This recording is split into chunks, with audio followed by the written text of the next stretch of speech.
जय महाराष्ट्र. जय महाराष्ट्र. मी सचिन राऊत आणि आपण आज आलो आहोत नाशिकच्या पिंपळगाव या गावी. ओके. आणि हा जो आहे हा कांदा मार्केट आहे. स्पेसिफिकली जो कांदा आपण ओमान किंवा दुबई किंवा GCC मार्केटसाठी प्रोव्हाइड करतो, 55 mm एक सुंदर असा कांदा हा जो आहे हा आपण एक्सपोर्ट करतो.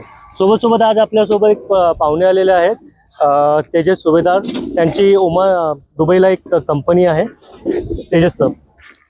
नमस्कार. जय महाराष्ट्र. जय महाराष्ट्र सर. तेजस सर, मला हे जाणून घ्यायचं आहे की आपण जे दुबईमध्ये काम करता, आपल्या फर्म विषयी आपल्याविषयी थोडं सांगा. ओके. माझं नाव तेजस सुभेदार. आमच्या कंपनीचं नाव आहे ग्लोबेक्स प्राईम ट्रेडिंग. ही कंपनी बेसिकली पेरिशेबल मध्ये काम करते. त्यामध्ये ओनियन्स, व्हेजिटेबल्स, फ्रुट्स यामध्ये आपण आता सध्या काम करत आहोत. तर आज जसं सचिन सरांनी इन्व्हाइट केलं की आपल्याला इंडियामधले मार्केट्स जे सर्च करायचे आहेत, तर ते मार्केट बघण्यासाठी मी आलेलो आहे. तर ह्या मार्केटमध्ये आता आपण कांदा बघतोय. कांदा जसं सरांनी सांगितलं, आपण हा कांदा आता ओमानला रिएक्सपोर्ट होणार आहे दुबईमधून. आपल्याकडे तिथं रिएक्सपोर्ट फॅसिलिटीज खूप मोठ्या प्रमाणात दुबईमध्ये आहे. आपल्याला हे आता रिएक्सपोर्ट करायचं आहे. याच्यामध्ये हा कांदा आहे जो आपला 55 mm चा कांदा यांनी आज मला दाखवलेला आहे. एकदम छान आहे, व्यवस्थित आहे. आणि हे मार्केट खूप मोठं मार्केट आहे इथलं.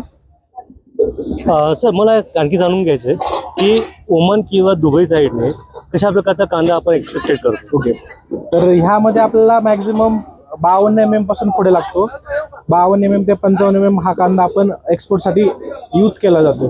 तर जनरली जर तुम्ही पाहिलं तर याच्यामध्ये हा कांदा परफेक्ट आहे. आता सध्या ह्याच्यावरचे ज्या लाईन्स आहेत, त्या लाईन्सवरून आपल्याला याची जे आहे क्वालिटी ही कळते की न्यू क्रॉप आहे, ओल्ड क्रॉप आहे, कांदा किती सुकलेला, कांदा किती सुकलेला आहे, त्याच्यावरून ह्या लाईन्स वरून आपल्याला ह्या कळतात ह्या गोष्टी. ह्याच्यावरती कोंब त्याचा जो येतो त्याच्यावरून ह्या गोष्टी आपल्याला समजतात.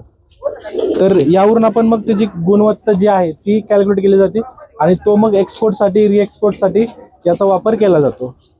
सर, मला आणखी एक विचारायचं होतं, हा जो स्पाउटचा जो इश्यू येतो की कधी, तर कांदा घेताना कसा घेतला घ्यायला? आता याच्यामध्ये कांद्याचा तुम्ही खालचं पाहिला तर हा जुळलेला आहे, म्हणजे हा ऑलरेडी हा वाळलेला आहे पूर्णपणे.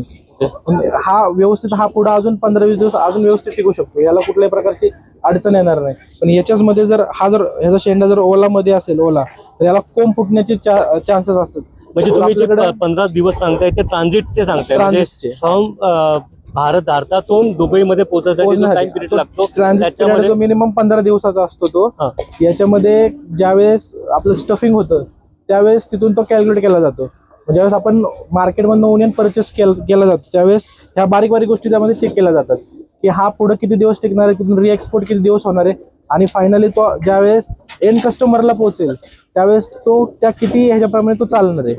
तर ह्यामध्ये आता सध्या आता ह्या दोघांची जर क्वालिटी बघितली ह्या दोघांमध्ये, तर हा ओल्ड क्रॉप मध्ये आणि हा न्यू क्रॉप मध्ये हा आपल्याला कळून येतो वाढलेला कसा आहे. त्याबून आपल्याला आता याच्यामध्ये पण असे येतात की ज्याला ब्लॅक स्पॉट येतात, जे की हा रिजेक्टेड कांदा होतो तिथं.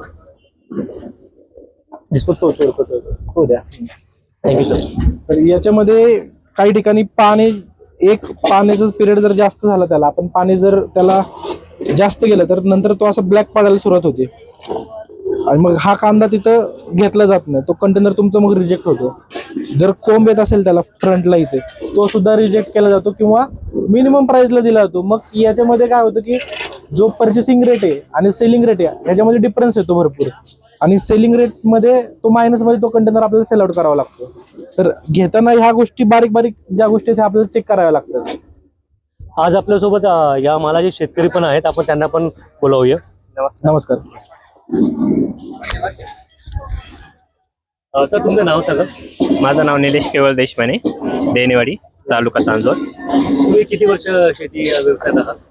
शेती जसं माझ्या आज्या पाहून शेतीचाच व्यवसाय चालू आहे आमचा. आणि या मार्केटमध्ये आता कशा प्रकारची कामं चालू करताय तुम्ही? मार्केटमध्ये जसा माल येईल तसं खरेदी विक्री चालूच असते. तर तुम्ही हे बघू शकता की हा जो माल आहे आपण हा डायरेक्टली शेतकऱ्याकडून घेण्याचा प्रयत्न करतोय की चांगला रेट शेतकऱ्यांना भेटावा, सोबत चांगला रेट एक्सपोर्टर म्हणून त्यांना पण भेटावा.